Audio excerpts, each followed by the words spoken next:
Paz do Senhor a todos. Meus irmãos, queria aqui hoje trazer uma palavra da parte de Deus, fazer uma leitura aqui, uma breve explanação. O texto que nós vamos ler se encontra em Romanos, carta de Paulo aos Romanos, capítulo número 11, a partir do verso 1, que diz assim: Digo, pois, porventura rejeitou Deus ao seu povo? De modo nenhum, porque também eu sou israelita, da descendência de Abraão, da tribo de Benjamim. Deus não rejeitou o seu povo, que antes conheceu.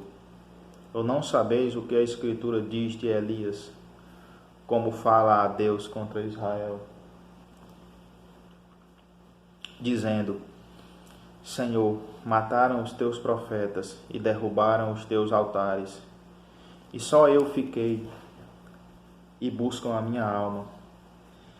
Mas que lhe diz a resposta divina: Reservei para mim 7.000 varões, que não dobraram os joelhos diante de Baal. Assim, pois, também agora, neste tempo, ficou um resto, segundo a eleição da graça. Amém, meus irmãos? Queria explicar aqui um pouco este texto no contexto literal, né? A carta de Paulo aos Romanos. Paulo inicia aqui falando aos Romanos, neste capítulo 11, sobre a não aceitação de Israel, do povo de Israel, a não aceitação deles para com o Senhor Jesus Cristo. Como diz em João, né, falando de Jesus, ele veio para os que era seu, que eram os judeus, mas os seus não o receberam. Então Paulo aqui ele está tratando deste assunto, desta rejeição de Israel para com Jesus, do porquê que o povo de Israel a maioria, né, não aceitou a Jesus Cristo como Senhor, como Deus, não recebeu como Messias.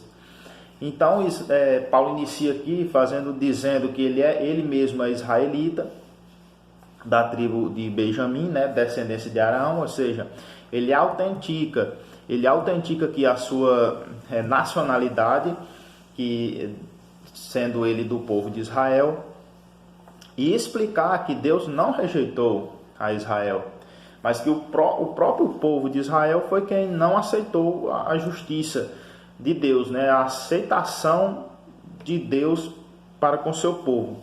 Então, aqui Paulo vai citar uma história bíblica, né, a de Elias.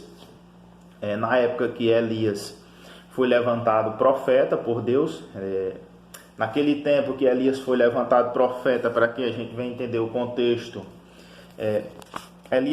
o povo de Israel estava dividido em duas nações, né? A nação só de Israel, que eram as 12 tribos, 12 filhos de Jacó, naquela época que Elias viveu ali, já depois, bem depois dos reis Davi e Salomão, já muitos anos depois, o povo de Israel estava dividido em o reino do norte e o reino do sul. O reino do sul continha as tribos de Judá e Benjamim, que era um rei, né? Era um reinado ali. Ali tinha reis naquela tribo, ali naquela parte do sul. E a outra divisão de Israel se chamava o Reino do Norte, que era composto pelas outras 10 tribos, né? Que eram 12 ao total. E esse Reino do Norte,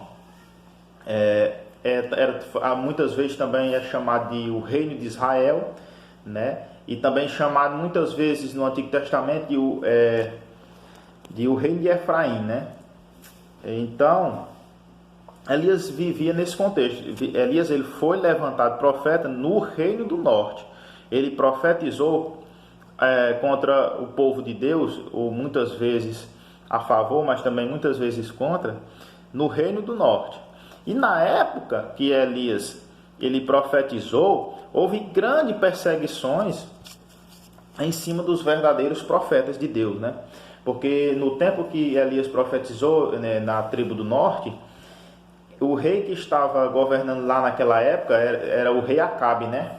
E esse rei Acabe, ele se une, ele se casa com uma mulher gentílica, né? Com uma mulher de povos pagãos chamada Jezebel. Essa mulher, ela era adoradora de um deus falso chamado Baal, né? E o que foi que aconteceu? Eles se casaram, né? Então esse rei se corrompeu totalmente. Ele se desviou, ele deixou de adorar o Deus verdadeiro e passou a aceitar tudo que essa mulher, essa profeta, né, de Baal fazia. E essa mulher, ela exerceu junto com esse rei grande perseguição sobre os profetas verdadeiros, né, de Deus na época, inclusive Elias. E eles tinham um grande santuário, né, em adoração a esse Deus falso. Tinham vários profetas de Baal, que eram chamados de profeta de Baal.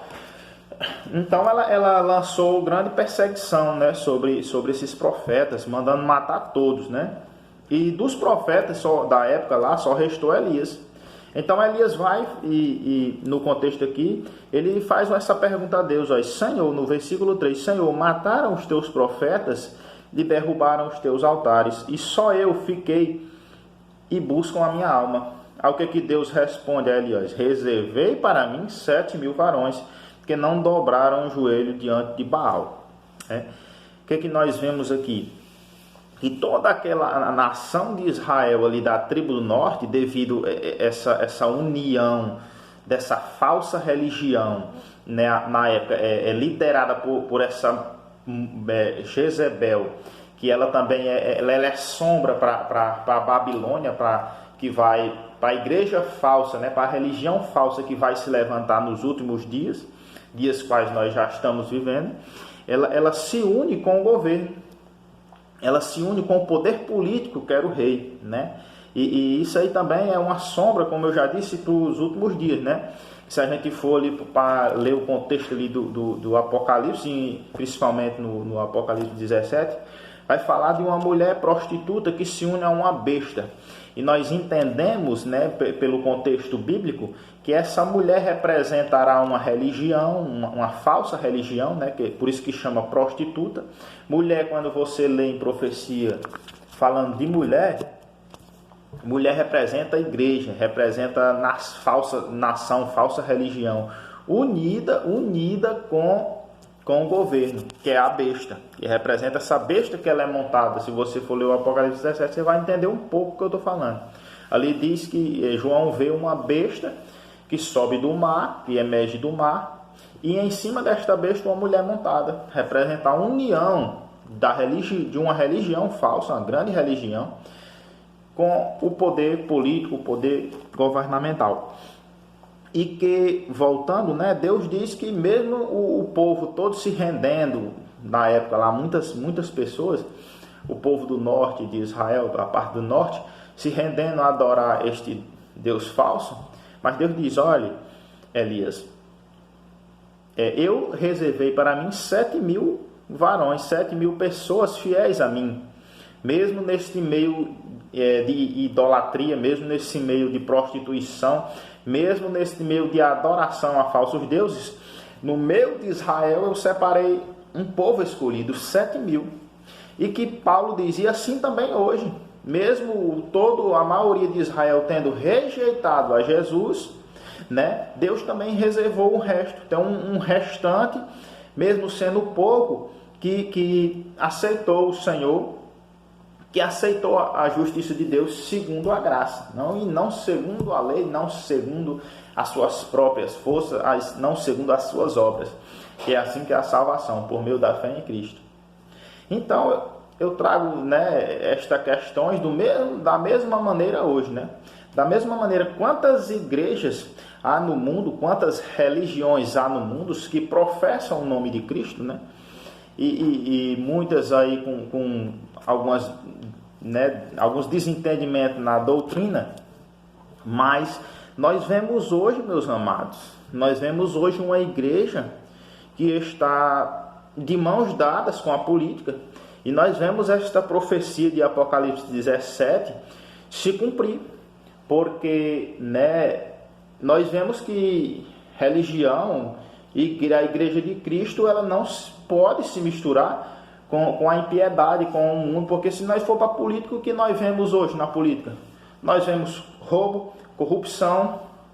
Qual que entra nesse meio e não se corrompe? Não estou falando aqui que nós não exercemos, não devemos exercer o nosso direito de votar, né? De escolher um, mas o que nós vemos hoje? Nós vemos hoje pessoas de dentro da igreja, em época de eleição, sendo cabo eleitoral aí de políticos, rodando com político para cima e para baixo. Eu mesmo vi nessa eleição aqui que passou, né? Gente exercendo a sua influência dentro da igreja, pedindo voto de casa em casa para político, né? Para pessoas que estão, a maioria ali, não todas, mas a maioria ali estão por interesses não do bem comum, não do bem do povo, mas interesse, na verdade, né, no seu próprio bolso, né? Não são todos, eu não estou generalizando, mas poucos dentro da política ainda, muitos poucos são sinceros, né? Então nós estamos vendo essa profecia se cumprir, né? E eu quero saber o que eu pergunto, mesmo você estando dentro da igreja, mesmo você estando buscando a Deus dentro desse meio, mas nós vemos também, né, muitas pessoas obedecendo pastores, muitas coisas que a pessoa entende ali que não é certo fazer aquilo ali, não é certo, mas usa muitas vezes a Bíblia para dizer, nós temos que obedecer os nossos pastores. Eu já vi gente fazer coisas, mas você sabe que está errado aí pela palavra de Deus. Eu sei que está errado, mas a Bíblia também diz que tem que obedecer os nossos pastores. Então, sabendo que é errado, mas mesmo assim obedece o homem. A gente tem que obedecer os nossos guias até onde vai a palavra de Deus, né? Eu sei que tem pastores eleitos por Deus, mas também tem muitos falsos pastores. Então, a partir do momento que você desobedece a palavra de Deus, dizendo que está obedecendo um guia, você está sendo mais corrupto do que ele. Então, quero saber se você está dentro da maioria que está se unindo à política, da maioria que está aí jogando, né, o sujo para debaixo do tapete, que é o que está tendo muito, pessoas fechando os olhos e deixando passar. É como disse o Senhor Jesus Cristo, né? Estão engolindo o quê? Estão coando mosquito e estão engolindo camelo. Estão aí com o mundo, não pode isso, não pode aquilo, eu não posso fazer isso, não pode, né? Está aqui nem ali aquela passagem lá de Colossenses, né? Pessoas aí com, até que tem aparência, né, de boa índole, né? Mas querendo impor muitas coisas, muito encargo que nem na palavra de Deus está exigindo. Mas não pode isso, não pode aquilo, mas estão engolindo camelo, né? Não estão deixando passar os mosquitos, estão coando, mas estão engolindo camelo. Aí eu quero saber o que? Se você está dentro desses 7.000, né? Se você está dentro da maioria ou dos 7.000 que verdadeiramente são varões eleitos do Senhor. Porque esse número 7.000 não é um número simbólico. É da mesma forma 144.000. Aqueles 144.000 que falam no Apocalipse, não é um número, ele só vai estar ali no Monte Sião, naquele dia ali, 144.000, não. O número 144.000 representa o número do povo de Deus.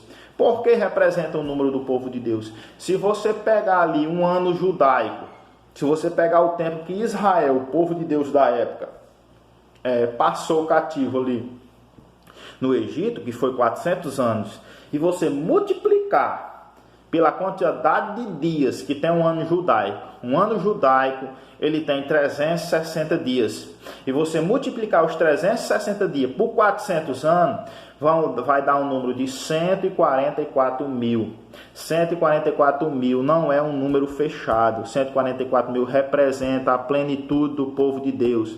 E o número 7 aqui, que Deus diz que escolheu 7.000 varões escolhidos. 7.000 representa o número 7, representa o número de Deus, ou seja, a plenitude, né?